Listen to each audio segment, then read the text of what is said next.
Hello and welcome to the Paddock Pass podcast brought to you by Renthal Street. Check out renthal.com for chains, sprockets and plenty more parts for your bikes. On today's podcast, we're going to be looking forward to the final round of the 2024 MotoGP season, the Solidarity Grand Prix. And Adam Wheeler, you're in Barcelona at the minute.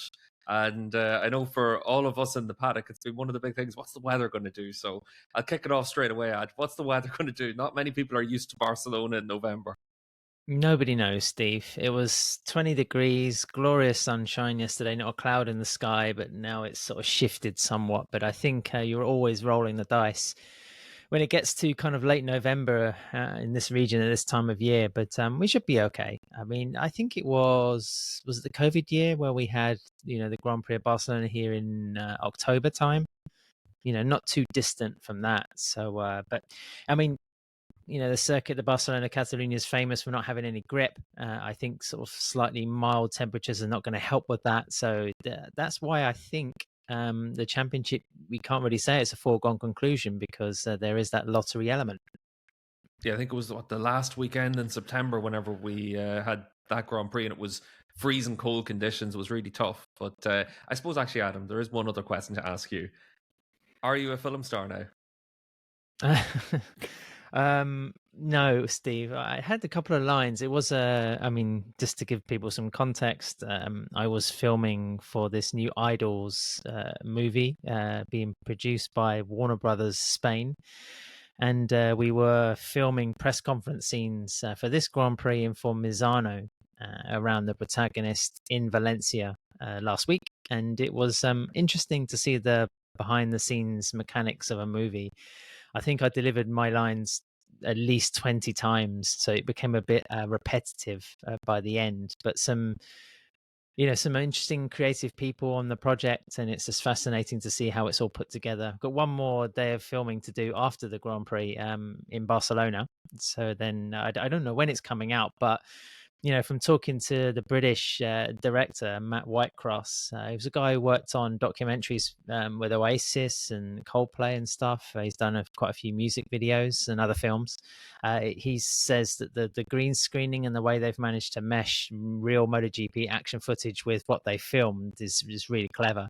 And I think we've seen over the years, when it comes to motorsport films like Rush and whatever else. I mean, the Formula One official film they're doing, he said they've been doing it for like 3 years now.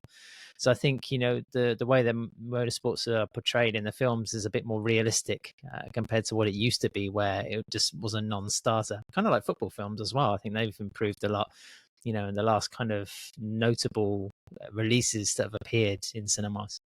Yeah, I remember seeing all sorts of sort of racing films where it was obviously someone sitting in a car while they were playing a film in the background. And it was quite funny. I did see because they were filming at one of the Misanos as well, and I saw the actors, and the lead actor he's very pretty. He is a tremendously attractive young man in a very pretty sort of a way. Very more Jaume Massier than Marc Marquez, though.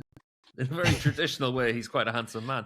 Dave, just out of curiosity, you mentioned about the Misano filming.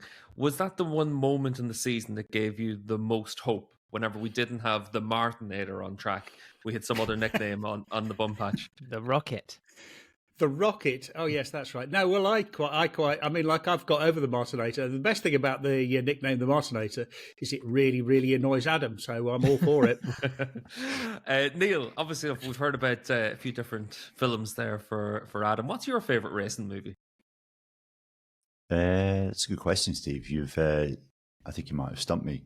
I mean, the Senna one's pretty good, obviously. The Road Racers one, I don't know if you've seen that. It's more documentary than a film, though, but that's a great one. About the Tron. Tron's also pretty good. They don't race there; they're survival. It's a race. I mean, they're on motorbikes. It's just that they're made of light. The Running Man. It's a pretty good one. Yeah.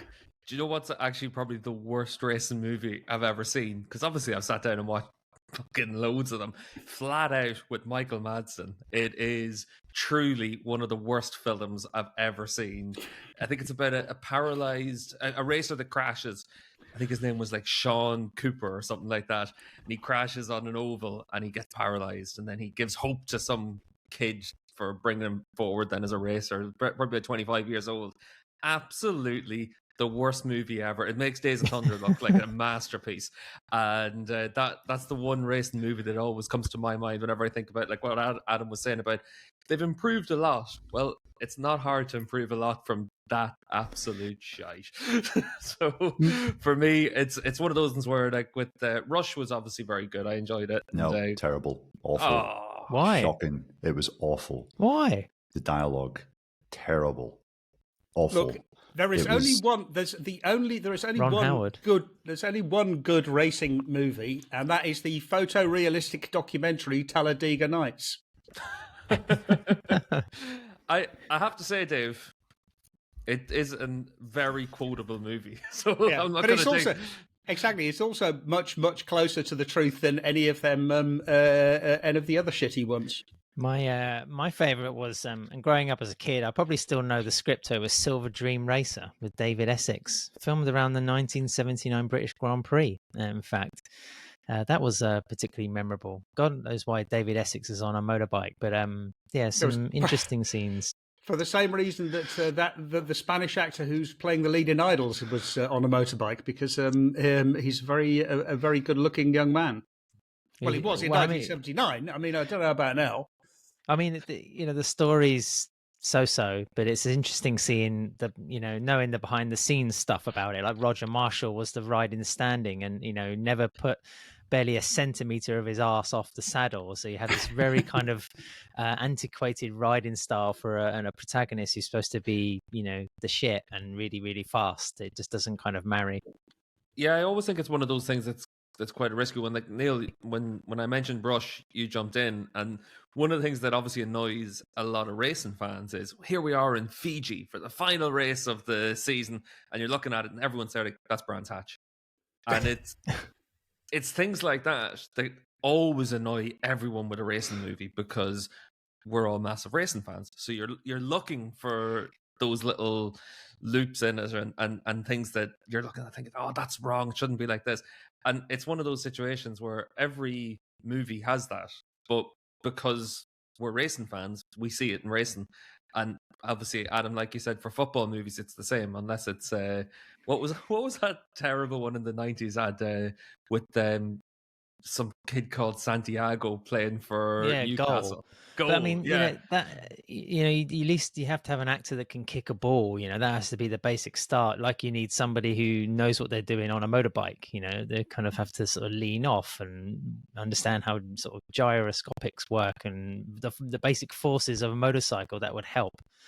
But no, I mean, racing movies, Steve, like you say, you either go one way, which is complete fantasy, or you try to do something that's a little bit realistic. But I think now with the green screen and computer graphics and whatever else, there's far more potential. Yeah, I think we've lost enough of our listeners now, so we might as well get straight into why people have actually tuned into the podcast. Send us your comments. We're bound to be missing one really good racing movie. Well, Grand Prix we haven't mentioned, and it's fantastic. The first one with on boards and that. But we'll move on to the final round of the year, and obviously the MotoGP Championship can be decided. And David, on MotoMaths.com, you've been able to put together a little list of the MotoMaths for this weekend. Yeah, and it's I mean, like I always thought that Jorge Martin had an advantage, we're going into the weekend. But when I actually sort of plugged all the numbers into a spreadsheet, it does look really much easier for Martin than for Bagnaia. Bagnaia needs Martin to slip up at least. Well, I mean, really needs him to slip up twice, or for someone to get involved twice. Don't trust the spreadsheet. Basically, Martin can win this on Saturday. If he wins the sprint race, he's champion. Why did you need a spreadsheet for this, Dave? He's got a 24-point lead with 37 points up for grabs. You're a smart man. Surely you could look at that and say, this is pretty easy for Martin. Yeah, but he could also win with the podium on Sunday. So even if he crashes out, a podium on Sunday will do.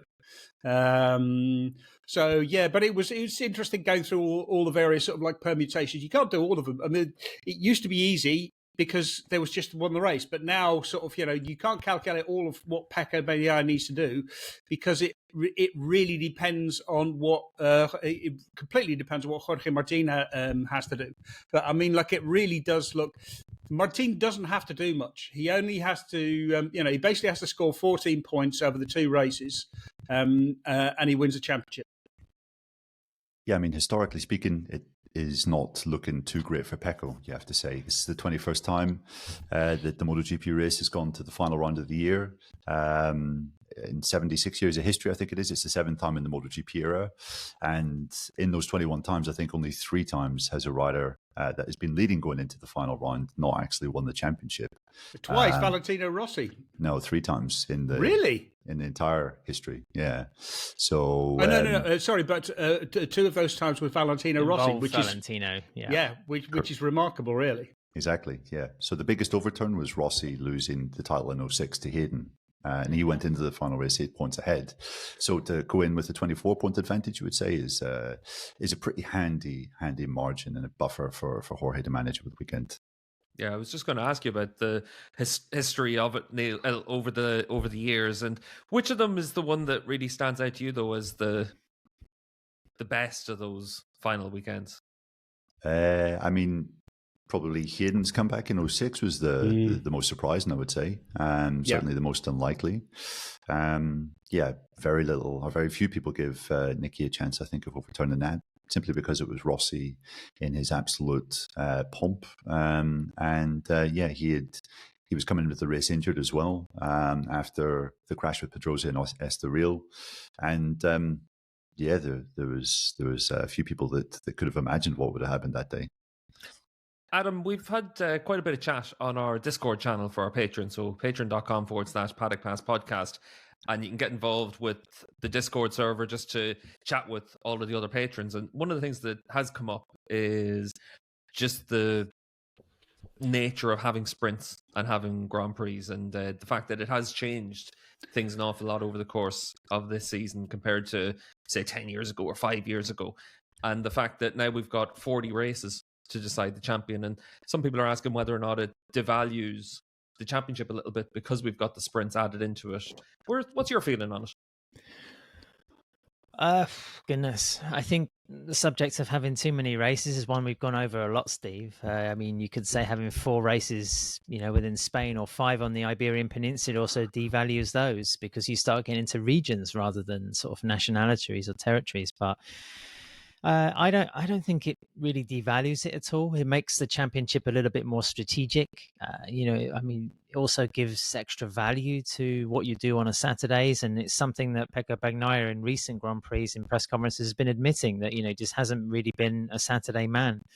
And that's something that, you imagine he's going to be looking at with his team and the whole VR46 contingent for 2025, because with Marc Marquez having, you would think, a little bit more assets or, a bit more formidability in his corner when it comes to the factory team, then, Bagnaia's going to have to raise his game even more. Jorge Martin might get super lucky and find, a competitive Aprila package that might be better for him in the shorter races compared to the longer. I mean, all those questions still have to be answered, but I think that the addition of the sprint hasn't really devalued the championship in that way.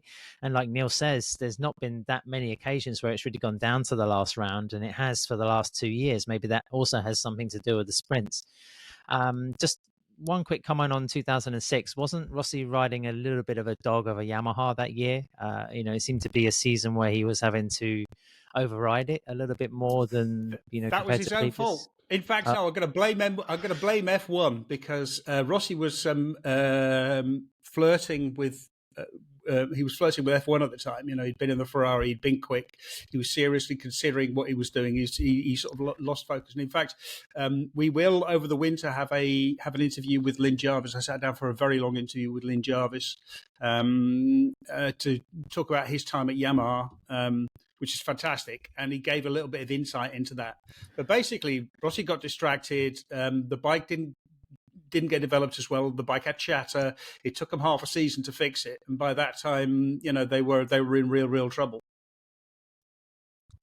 Well, just going back to this weekend coming up, I mean, I think it's quite interesting if you just look at the last couple of results of both the protagonists at this particular track. I mean, Pecco's is like this kind of crazy yo-yo. If I include the sprints, it's like DNF second, DNF first, whereas Martin's is a nice kind of linear second, fifth, third, fourth, second. So, Martin has been consistently there towards the front of races in Barcelona in the last 3 years, whereas Pecco has kind of been this like on-off switch where it's either been really great or really terrible. Now, obviously, Taka Nakagami was responsible for one of those DNFs, and that horrible first or second turn high side was another example when he binned it. But he needs to be absolutely flawless this weekend and absolutely perfect. And just when you look at Martin's second half of the year, I know there was the kind of the crap decision to pit in Misano, which cost him possibly a victory there, and obviously the crash out of the sprint in Indonesia. But otherwise, he's been either first or second in every single contest, bar one, and that's including the sprints. So, he is Mr. Consistent. He can be relied upon to be there in all weathers and all occasions. And I don't know, maybe the fact that we're going to Barcelona in November could be a bit of a red herring, could throw up something. I mean, I know from what I heard at Sepang, quite a few riders were a little concerned about turn 2 in Barcelona. Because obviously it's the first left-hander for quite a lot of time. We're going to be going there in pretty cool temperatures. I know the sprint race will be at 3 p.m. local time, 2 p.m. on the Sunday for the feature race. But still, if you're dealing with temperatures that are 18, 19, 20 degrees, it could still be a factor. So, maybe the track could throw something up, which we wouldn't have expected. One observation and too many questions. I mean, the observation kind of ties in what Neil was saying, that I think Martin's been brilliant, especially in the last couple of rounds. I think I said this on the last podcast, but in terms of his control, his measure, his mental resolve, he's brought everything he needed to do to win the championship. But does that also mean this weekend he's going to be facing the kind of scrutiny and intense pressure that he's never really faced in his career before? And that could be a factor that we've seen mistakes from him. Indonesia, Saxon Ring was probably the last big blunder this year, apart from the pit lane call, as Neil mentioned.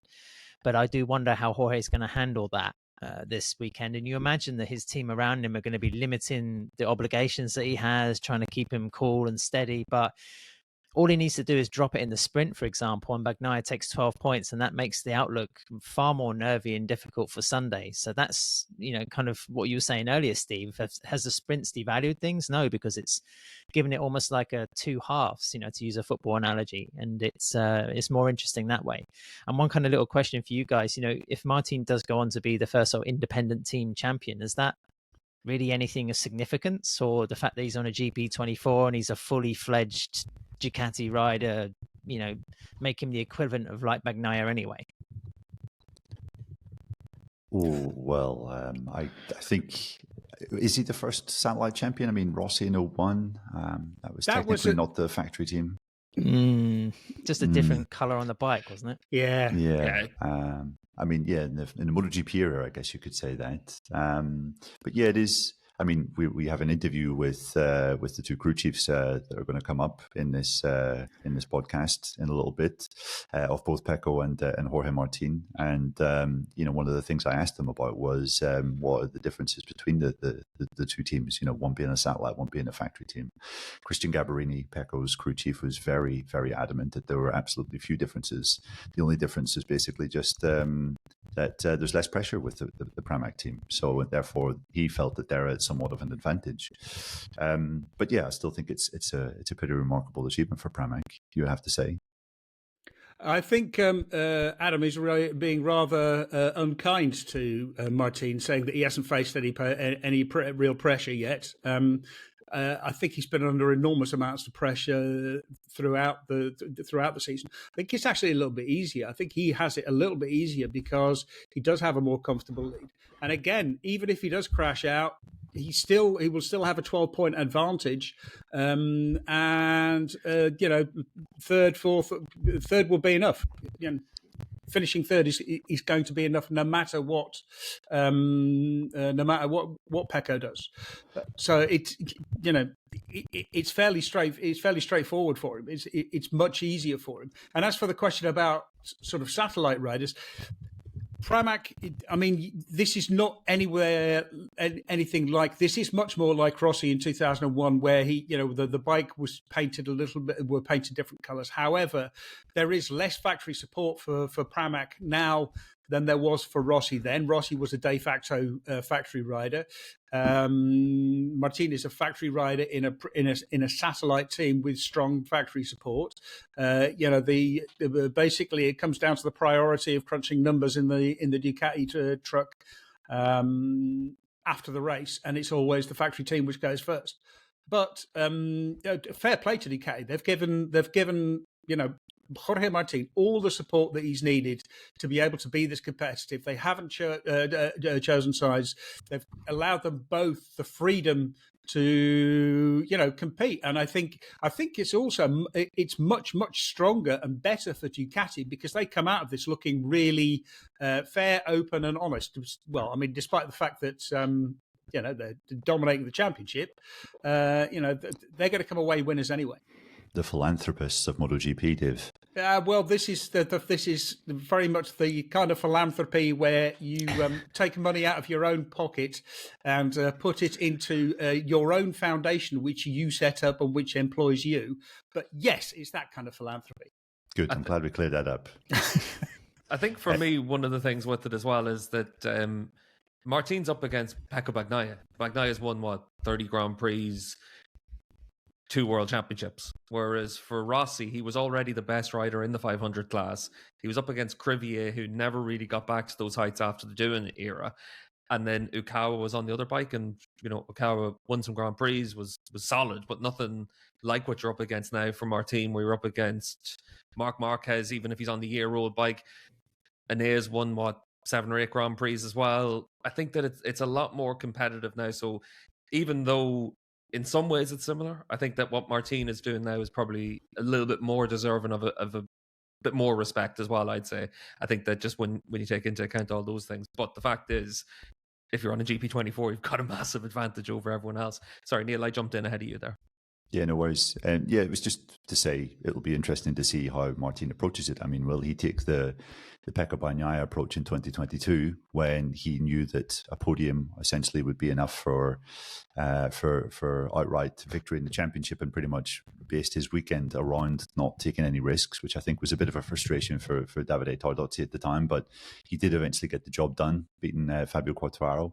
Or will he just go out like he did in Malaysia and try and go all guns blazing? And he did say after the sprint race in Sepang that he feels that he has to approach it that way. He has to go all in. Otherwise, he starts getting nervous. He starts getting twitchy, and to sort of attack it is the only way that he can kind of retain that 100% focus and concentration, which ultimately gets the best out of him. So if you would tend to imagine that certainly on Friday and Saturday he'll be all in, and then I'm sure it'll just be about managing that gap on the Sunday. The other thing is about Jorge Martin is that if it comes down to Jorge Martin has to make a mistake, but if who you're going to bet on Saturday and Sunday on making a mistake, especially at that turn 2 corner where it is cold, the man with 8 DNFs or Jorge Martin? The man with 3. The man with 3, yeah, exactly. And again, Bagnaia had a crash at Barcelona. He crashed this year. Last lap, leading the sprint race, and he had afterwards. He had no explanation for it, which I think will be interesting to ask him now. Do you now understand why you crashed in that race? It's always after the race. He always says, I don't understand what happened. And then you go back and you talk to him a little bit later. So yeah. No, I do understand that.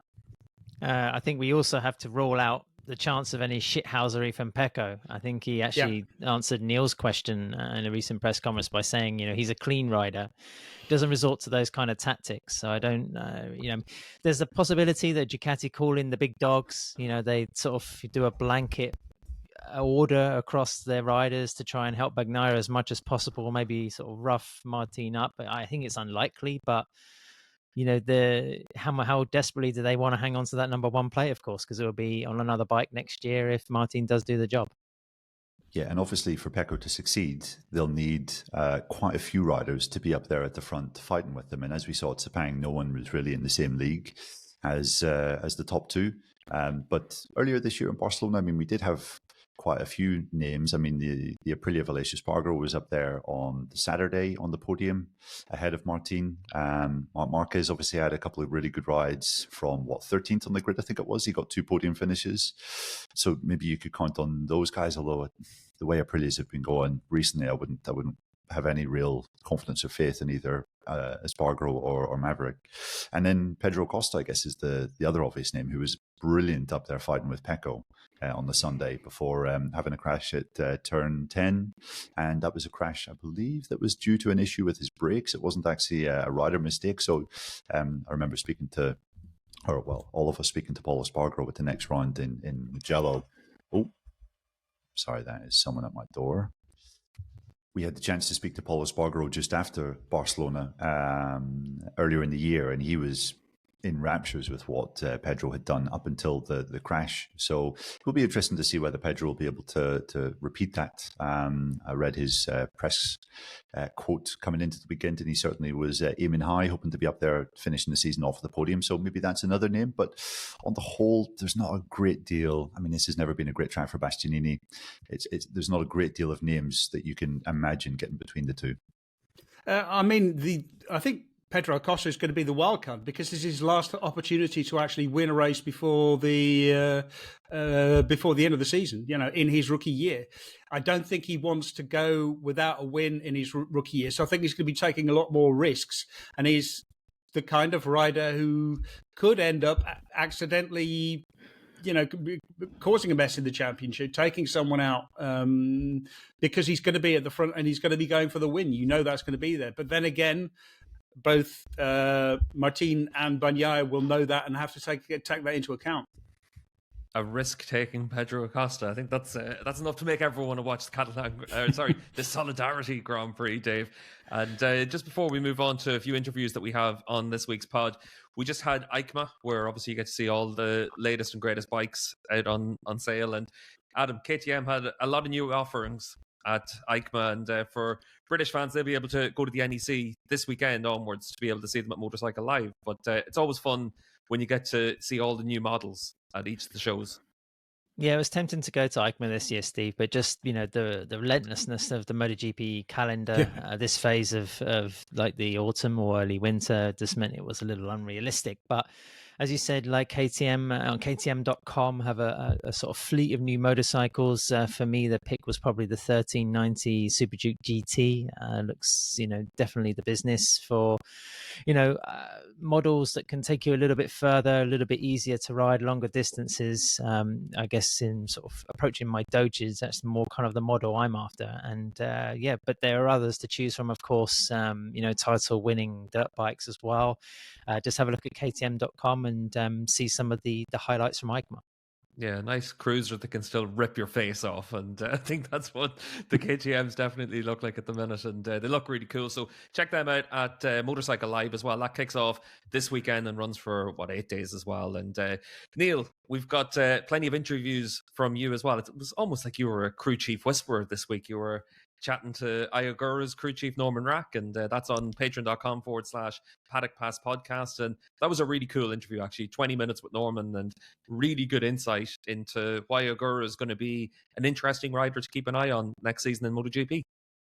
Exactly. Yep. Head over to patreon.com to Paddock Pass /Paddock Pass podcast to hear that. And I also had the chance to speak to both the crew chiefs of Jorge Martin and Pecco Bagnaia during the flyaway stage of the season. Daniele Romagnoli, who is Jorge's crew chief, has been Jorge's crew chief since 2021 when he stepped up into the MotoGP class, and Christian Gabarini, who's been with Bagnaia since he stepped up into the MotoGP class in 2018. Romagnoli's worked with the likes of Crutchlow, Jorge Lorenzo, Danilo Petrucci in the past. Christian Gabarini's won championships with Casey Stoner, Marc Marquez, and obviously Pecco's too. So we're talking about two very, very intelligent men, two high-class engineers. And just wanted to ask them a couple of similar questions on certain themes about their riders, about this season, and about how they are approaching this kind of last hectic stage of the season.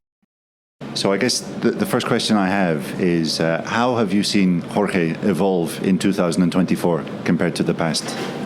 The biggest step he has done about the mental step. So he is now able to control much better his emotion, for example, or the approach to the race, to the qualifying. So what he's doing during the race, for example, or even the qualifying time attack, is able to manage more his limit, controlling more if he can do something or not. If he got past, for example, doesn't react immediately to repass back again the other rider.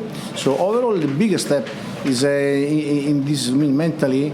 Before in the past was like more instinct to race. Now he can manage, he can decide or not whether to go or not, more in control. Compared with last year, we have done a big step, even if, for example, we have done mistakes as well because Jerez was a crash a little too early. Because before before Jerez, we think, wow, we did a big step to control the situation. In fact, it was a mistake in Jerez, mistake in Sachsenring, for example, mistake in Misano. But I can say, just to end this question, surely he done a big step how to control the situation. Christian, the first question. Would you say you've seen Pecco evolve much in 2024 compared to the rider he was in previous years? For sure, Pecco improved because he always is improving. He every time fix some small problem or improve in some small area. And so yes, it was at the moment until now is a very positive season. Most probably some mistake we can avoid, some mistake too much, but in general we must be positive. We've seen this year the GP24 as a fantastic motorcycle, fantastic package. How has it helped Jorge, do you think? You know, this is difficult. This question, I think many journalists ask also to also Gigi, for example, our boss. You know, it's difficult to say what's the difference between 23 and 24. Yeah, if I have to choose, I would choose 24 because I'm confident with this bike, it's going very well. But in the winter test, for example, it was difficult to understand how much better was the 24.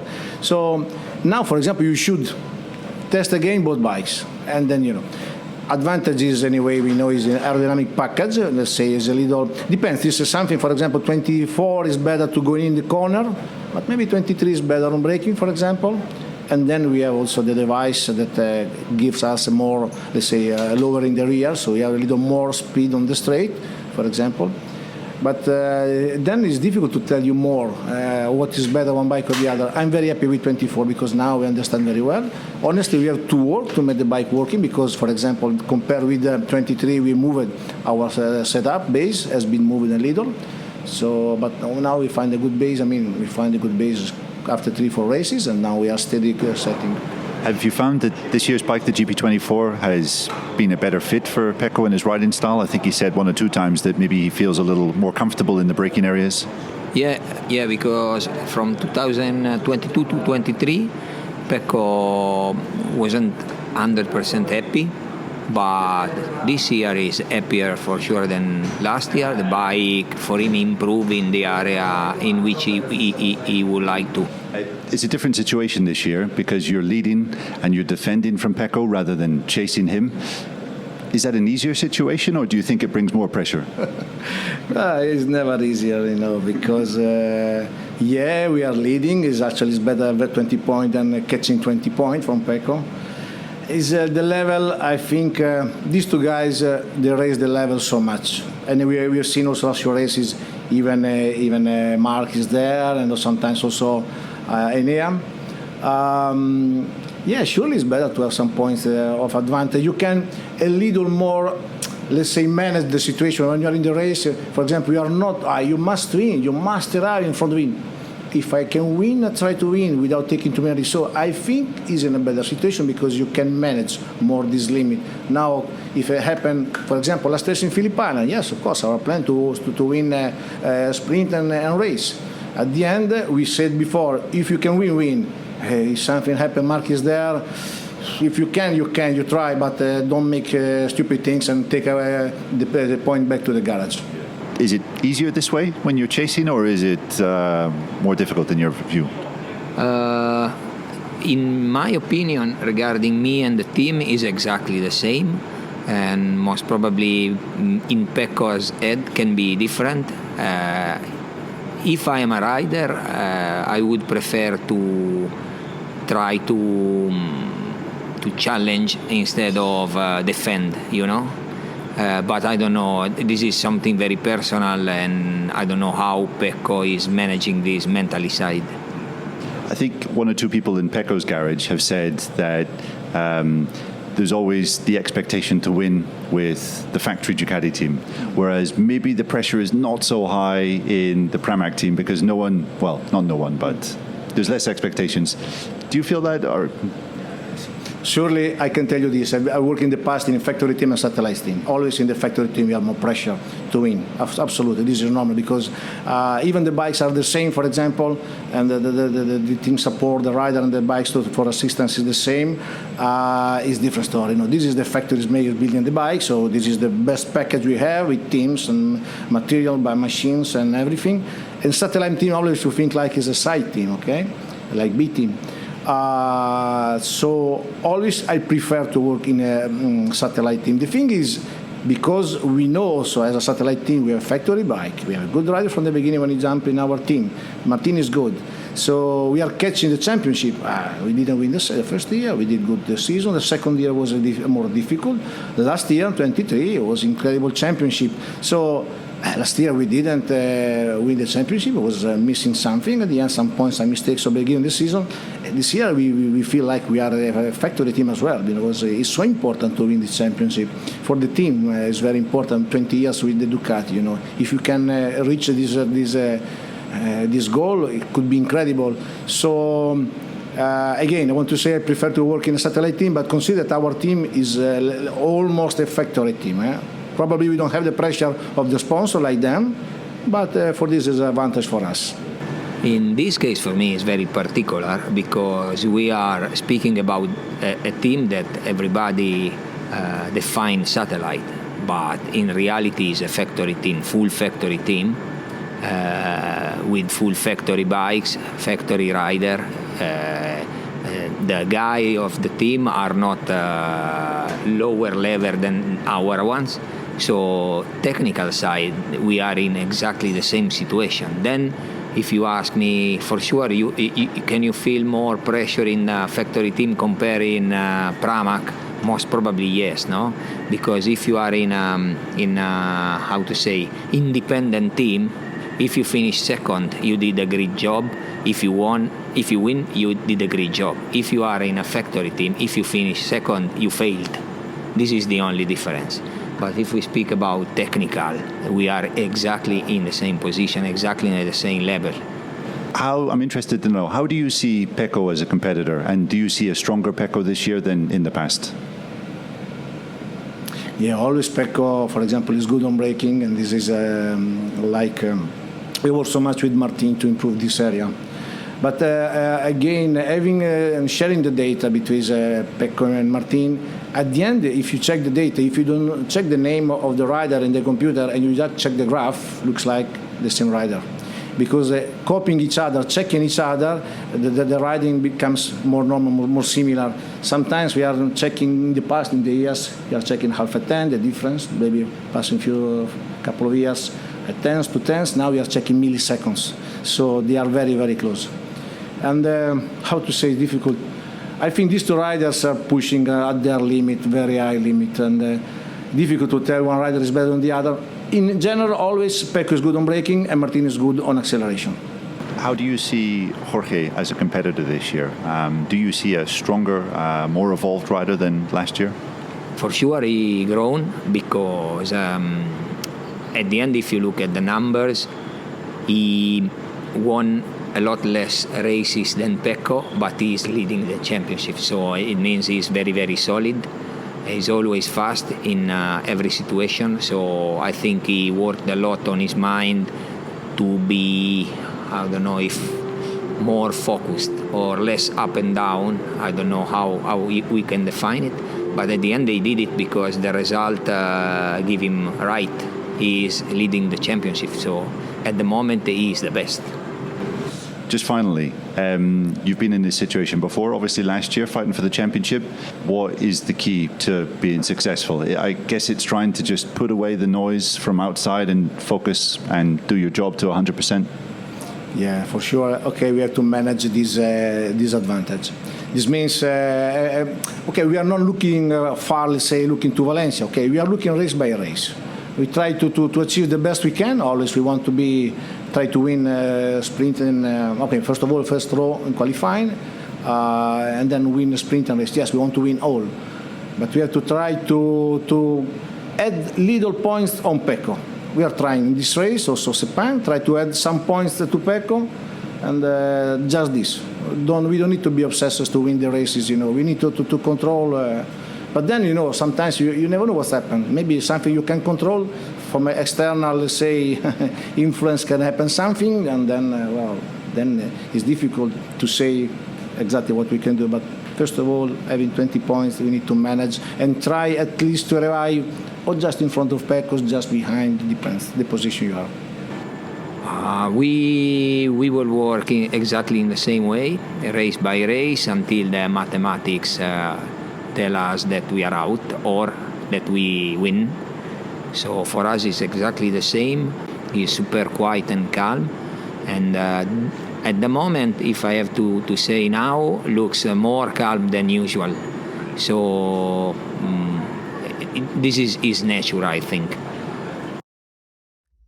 Adam, obviously the final race of the year is always an end of an era for a lot of riders, but none more so than the next rider we have an interview with. Aleix finishes off his MotoGP career before becoming the Honda test rider next year, and you had the chance to chat to him a couple of weeks ago.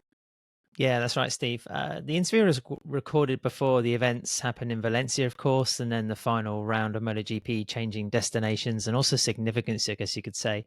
I think it's been a slightly weird season for Aleix. Started off, was some promise, of course, but then, there's been accusations that he's sort of phoning it in for the last couple of Grand Prix, but it's clear that the Aprilia's had some sort of fundamental problems. I mean, Maverick Vinales has not been shy or coy about describing them as well. But, he had his emotional retirement announcement at the Catalan Grand Prix. Then, of course, the revelation that he was joining HRC as a test rider for 2025. And then the part that he played in convincing Jorge Martin, his good friend, to join Aprilia. So he's had a busy time kind of away from the bike, I guess you could say. But as we know from previous form, the circuit, the Barcelona Catalunya, is not only a place where he sort of grew up next door, but also where he's had some good results in the past, also some sort of blunders in counting the laps. I'm sure that was still something people maybe like to remind him of now and again.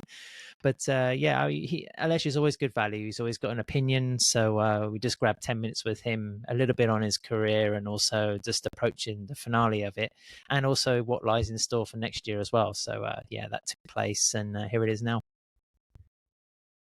Aleix, thanks for joining us on the Paddock Pass podcast. It's good to speak with you before the story ends, I guess, a little bit. We saw you very emotional in Catalunya when you made the announcement.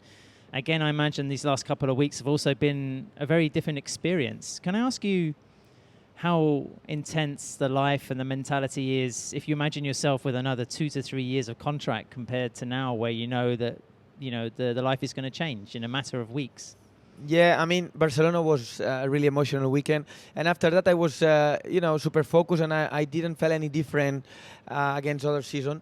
But right now, and coming to your question, I can't really imagine my life in the paddock one more season. I have not the batteries anymore. I mean, I'm tired, a little bit exhausted of this life, a life that I love. Is the best life ever, but I have no batteries. Is that also a sign that you made the right decision? Yeah, exactly.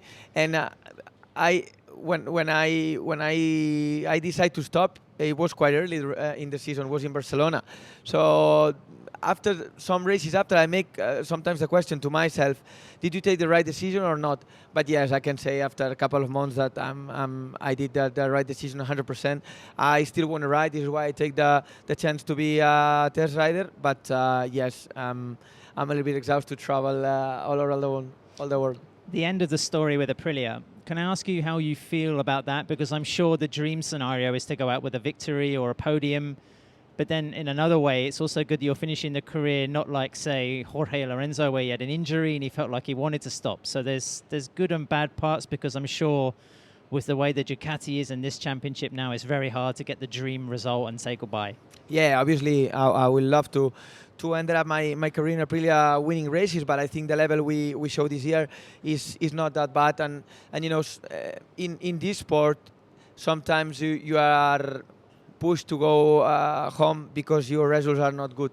It's not my case. I decided to go home, which I'm very proud of, and I'm happy, you know, to leave Aprilia when look like it's going to be the biggest change of the recent history, with the new project leader, with 2 new riders, new technicians.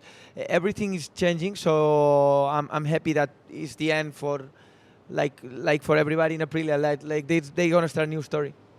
When it comes to changing for next year and being, you know, it's a complete change. It's not just a professional one. It's also the entorno, you know, as we say, the ambience, the team, everything, the manufacturer. Can you imagine that already, or is it your focus right now is too professional because you're too embedded in the job right now? Is it difficult to imagine how June 2025 will be? No, I started already I mean, I think I proved during my career that I'm very professional and that I will be fully committed until Valencia. But I have time enough during these last weeks to talk a little bit with Honda, to understand a little bit my role, because it's like really a new job and new position, because test rider is not really like a typical job. Is quite recent. So what I can understand is that it's not going to be as relaxed as I thought. They want me to test a lot. They want me also to race. So obviously I will retire, but not like fully holidays. Aleix, what's the first words that come to mind when you think about your career? Because as we know, the journey wasn't so conventional, and you had a brother who was a world champion. I mean, coming through CRT. When you kind of look back now, how do you feel about that? Do you sometimes feel frustrated to think, oh, I should have had more opportunities? Or No, not at all. I'm very, very, very proud. I always had the feeling that I never had the talent of my mates in the grid. So I always overcome working hard, trying to be more intelligent, trying to, you know, to use more the resources, to talk more with the technicians, to try to be more smart, and I'm very proud of how far I arrived. If I look back, with a lot of riders I started in 125, 250, Moto2, they didn't arrive where I did. So I'm really, really proud. You almost follow in a little bit of a tradition for us, say like Cal Crutchlow or Dovi, you know, where you can speak quite well, not just about your situation, but also about the sport and MotoGP. Is that something you enjoy doing, or sometimes you think, the bloody press, you know, I have to give them my opinions on aerodynamics or on safety commissions or curbs on a circuit? No. Is it sometimes tiring? No, it's not. No, it's not. And I don't know who is fault, but the young riders look like they are like scared, you know, to say what they think, and it's really boring to hear the interviews, to hear the after race opinion of the young riders, because I feel sad, you know, because they doesn't matter who win the race, is almost the same always, and they are afraid to say their opinions, and I had a lot of trouble during my career to say what I think, but I think it's the way that I am, and I'm happy to be able to say what I felt. Do you think you have to be a tough person though to do that? I mean, to really say what you think means you have to be ready for criticism, right? And that's something that a lot of people I mean, even professional sportsmen who have been interviewed on TV since they were small, it's still something that you have to develop. Yeah. I think I tell you before, I felt always that I never had the talent of most of the grid, but I always felt also that I have a strong personality, a big character, and I overcome to the problems. I've been also very lucky to have a very strong family, to have a big support at home. I mean, I started with my wife when I was 18 years old. So, you know, I have a very emotional, how to say, very stable emotional life at home, you know. So this helps me on my job to be strong on the difficult moments and to say what I always think. Will you have more time to do things away from the track? Because people, thanks to your YouTube videos and your social media, can see obviously the cycling is a big thing, but then other businesses, I think you have some restaurants. Tell some of the listeners here what Aleix Espargaro does away from two wheels. So during this summer, we talk a lot about this with my wife, and I try to make a lot of plans. I said to her, I want to travel with you here and there. I want to do cycling races. I want to do this. I want to open more restaurants. And you know what? I decide to relax a little bit. And I mean, if I'm retiring is because I feel that I don't want to be more stressed. I felt that I'm in the limit of the stress, so I want to enjoy life. If I want to. I want that the life decide for me, really. I have no plans. Sushi, right? Is that the restaurant? Yeah, I have. We have actually with Albert, my manager. We have 3 sushi restaurants, 2 Italians, and the plan is to open more soon. We have also 2 or 3 different empresas. Companies. Companies. We have one boat companies in Ibiza. We have properties in company in Andorra. We have different things. So and I think I'm still very young to build new things, but I don't want to be stressed. If not, it's better to stay in the championship. Aleix, I'm sorry to finish the interview talking about another rider, but I think everybody listening to this will want to know you played such an important role in Jorge coming to Aprila. Tell me in which way you think he's going to fly, and another way in which you think, well, he's going to need to adjust or acclimatize to this new part of the operation. Let's start with the difficult one. So when I arrived in the Aprila, I was not a winning rider. I didn't have the best bike of the grid. So for me, it was not super difficult to adapt to the bike and to be happy with 8th place, then happy with 6th place. This is a different situation for him. He's the fastest rider of the world with the best bike of the world. So this is going to be not easy to adapt. In terms of mentality, he will have to be tough. But from the other side, this is the best team of the paddock. So 100%, I have no doubts. I've been super happy. They trust a lot in me during this period. So he will feel like Michael Jordan in Aprila. Jorge will be the most important piece ever in the Aprila history. So he will be very happy, which I think in today's life is very important, and I think is what he was missing during his career in Ducati. Aleix, thanks ever so much for your time. We look forward to interviewing you next year when you're a test rider. And I will have more time to talk with you. Yeah. More relaxed, more about life. We can do something in Catalan, maybe. Oh, perfect. well, maybe not for me, but certainly. Yeah, thanks again, and then for everything as well, for MotoGP and all the races and the memories over the years. Thank you very much. It's been a pleasure. Adam, just to ask you a quick question about Aleix, you've known him a long time. What do you think his character's actually like as well? Because we've seen him go from being incredibly fiery to maturing to being a team leader. He's probably the most unlikely rider that I've seen become, a factory leader for a rider. Because when you think back over his career, it was always Paul that people talked about. It was never Aleix, and yet Aleix has had the much more successful Premier Class career.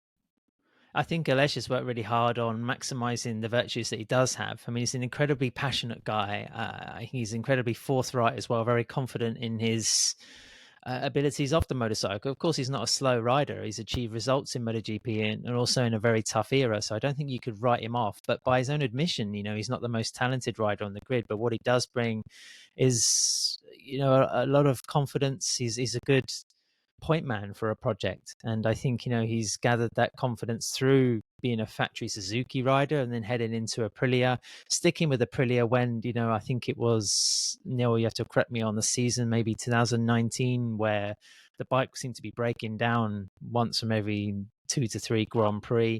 I mean, it really looked like the kind of place where careers went to die, especially if you were a British rider at the time. Was Scott Redding and also Sam Lowes having some poor experiences there. But I don't think you can fault Aleix's fandom for the sport, and occasionally his emotions do take the better of him. We've seen some excruciating kind of displays of that, either whether it's in his own pit box or he's dishing out left hooks to Franco Morbidelli in Qatar.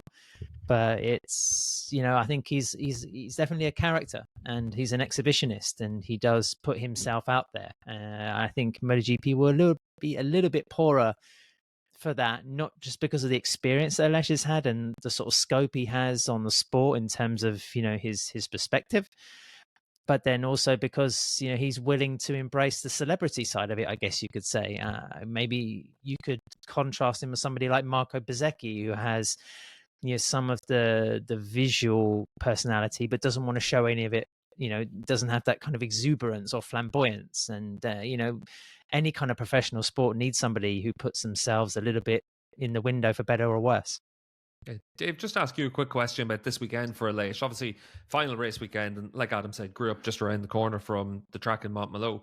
But this is a track where we always see Aleix at his best. This is where we always see that elevation in performance. But this is also where we're used to seeing Catalonia in the high temperatures in the middle of the summer. This is a chance, and this is what was interesting during the COVID season as well, where we went to tracks at different times and you got to see just how dependent things were on temperatures for different bikes. And it's going to be interesting to see where the Aprilia stacks up this week compared to where they were at the start of the summer. Yeah, exactly. I mean, it's been really strange this year because normally the Aprilias have been great on low grip tracks. That's been less the case this year, despite the fact that Aleix won here. But the riders was a disaster day. Yeah, exactly. I think it sort of depends. I think the problem at Aragon, because there's different ways of having low grip. There's a Tolstoy quote about happy families being the same and unhappy families being unhappy in their own unique ways. And I think the same is true for track grip. Track grip is good no matter where it is, but each particular track with low grip is incredibly unique, and that was certainly the case with Aragon. It's completely different. Now I think this track is going to be both its normal low grip plus you've got the really cold temperatures. It looks like it's going to be maybe 7, 8, 9 degrees in the morning, which is getting down to the lower end of the temperature at which Michelin's tires will actually work. It's going to be very interesting to see what tires they bring. Again, Michelin will be bringing completely new tires. This is the first time that Michelin will be able to make tires specifically for the predicted circumstances, the predicted weather conditions. Normally, the tires they would be making for Valencia, they would have to determine which compounds they're going to use in February, which is insane. But yeah, so we're going to see. I think there's a lot of different factors here. Can Aleix shine? I mean, Aleix has always been a rider who runs on emotions, and I think that he is going to sort of dig deep, find something in himself to say goodbye. He's also the kind of rider who doesn't want to go say goodbye anonymously. He wants to do something. I interviewed him in 2013, I think, after he won the CRT championship, and he said, look, I just want a chance to show what I'm capable of doing. And I think this is going to be another one of those moments where he can show what he's capable of. Yeah, and I think it's going to be really interesting to see how the weekend fares out like that. And interesting enough, Dave, you mentioned those temperatures. That's where, for Neil at least, in the Moto2 and Moto3 practice sessions, he'll be pretty pleased that everyone's out there in Pirellis compared to the Dunlops in the past, because the Pirellis, they're made for those low temperatures to be able to still get plenty of action during the course of those sessions. Just for us as well, big thank you to Fly Racing for supporting the pod. And Dave, I know that you've used a lot of their products in the past, their gloves in particular, and big fan of them. Yeah, no, I mean it's quality kit and affordable. So yes, big fan. And Adam, you've used their Formula S helmet as well. Not the Formula S, Steve, because that's the new one with the chip in. So if you have an accident, then it'll make an emergency call for you. But the Formula, the predecessor for sure. And it's, like I've said on previous podcasts, it's the most comfortable helmet I've used off-road. So yeah, there's definitely pedigree. Yeah, and if you want to get involved with supporting the podcast, one of the big things for us is we like to have products that we actually use. So send us an email at team@paddockpasspodcast.com. And just to move on to this weekend, Neil, I'm going to come back to you as well. We talked about some of your favourite championship deciding weekends. What was your favourite championship celebration? Was it the CGI devil for Fabio Quartararo? It most certainly was not that, I can assure you. It was a memorable one, though. It was definitely something. I'm not sure if that was a good thing or a bad thing or a terrible thing, but it certainly was something.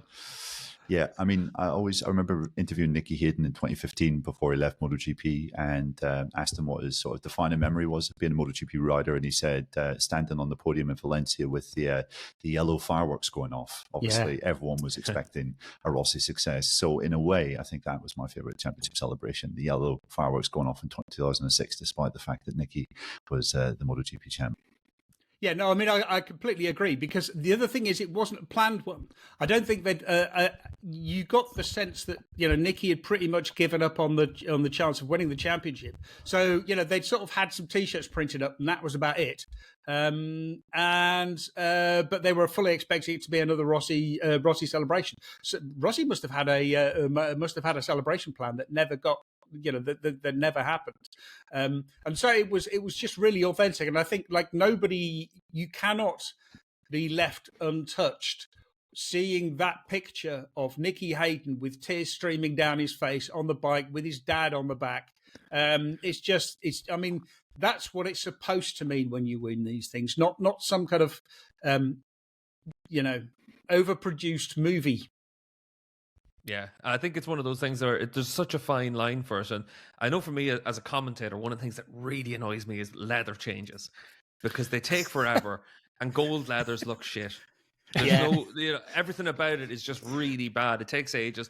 Fairing changes as well. I hate all those ones because they don't really do anything for me. Whereas something like the one with Nicky and Earl was pretty cool.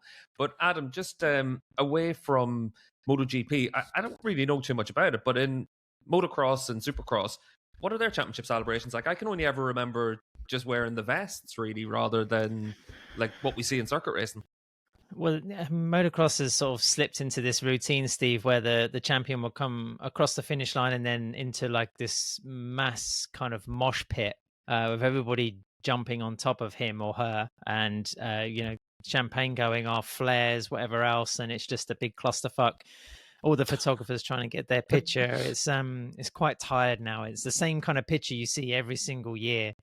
Just chaos really. But that's kind of the scene there. But I have to actually disagree with Neil a little bit, because I thought the dancing devil was a bit lame, but I actually liked the formality of Quartararo's championship celebrations in Misano. I like the red carpet. I like the LED screens. I thought that was, and the fireworks, there was some kind of fanfare about it. It's like, wow, okay, MotoGP is crowning a champion. It's not just some sort of exclusive, really kind of lame celebration like a fan club or like his posse or entourage has set up. It's something that's quite sort of formal within a championship promotion setting. So I do wonder if my team might have something, or Bagnaia, something kind of similar this weekend. I wonder, will Martin celebrate in front of the famous fan wall? And maybe we bring that back, and we're able to see that celebration. I think for me, a quick shout out for Rossi. I think it was in Rio '99. It was the last 250 race, I think, of the year.